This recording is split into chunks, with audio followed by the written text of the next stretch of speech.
Chiquet, un court-métrage de Pierre Colombier de 1930, avec dans les rôles principaux Irène Wells, Adrien Lamy, Charles Vanel.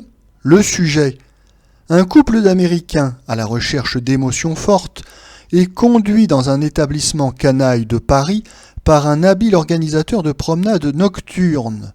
L'Américain prend la défense d'une femme malmenée par un voyou, sans comprendre que c'est du chiquet. Notre avis: Chiquet est un film important dans l'histoire du cinéma français puisque c'est le premier film parlant et sonore réalisé entièrement en France, dans les studios de Joinville de Pathé-Nathan, par une équipe française. Oui, en effet, il y avait bien eu en 1929 Les Trois Masques, tourné par André Hugon, qui est considéré comme le premier film français parlant, mais celui-ci avait été tourné et enregistré donc dans un studio de Londres, seul studio en 1929, seul studio européen capable d'enregistrer des films parlants et sonores. Et si l'on compare les deux films, on ne peut que constater que le long métrage Les Trois Masques d'André Hugon est quasiment inregardable, non pas en raison de défaillances techniques dans la captation sonore, mais en raison de la très grande médiocrité de son réalisateur André Hugon. Ça n'est pas le cas pour Chiquet, qui est un court-métrage réussi de Pierre Colombier. Pierre Colombier d'ailleurs qui réalisera de très bons films en ce début des années 30.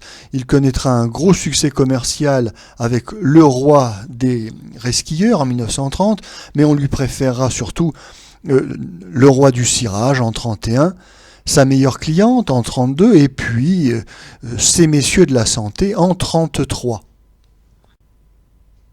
L'intrigue de Chiquet est amusante. Nous allons suivre les aventures nocturnes d'un couple d'Américains qui a décidé de s'encanailler en visitant des établissements un peu sordides de la capitale.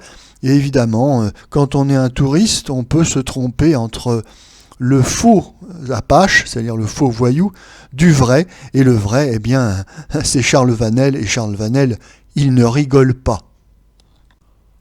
On notera au passage que le riche américain est un personnage qui apparaît à diverses reprises dans le cinéma français du début des années 30, car tout au long des années 20, Paris a été la destination numéro 1 des touristes américains, riches ou pauvres, et il n'y a pas que les touristes qui viennent à Paris, il y a également de nombreux artistes américains qui viennent à Paris pour faire leur classe en quelque sorte.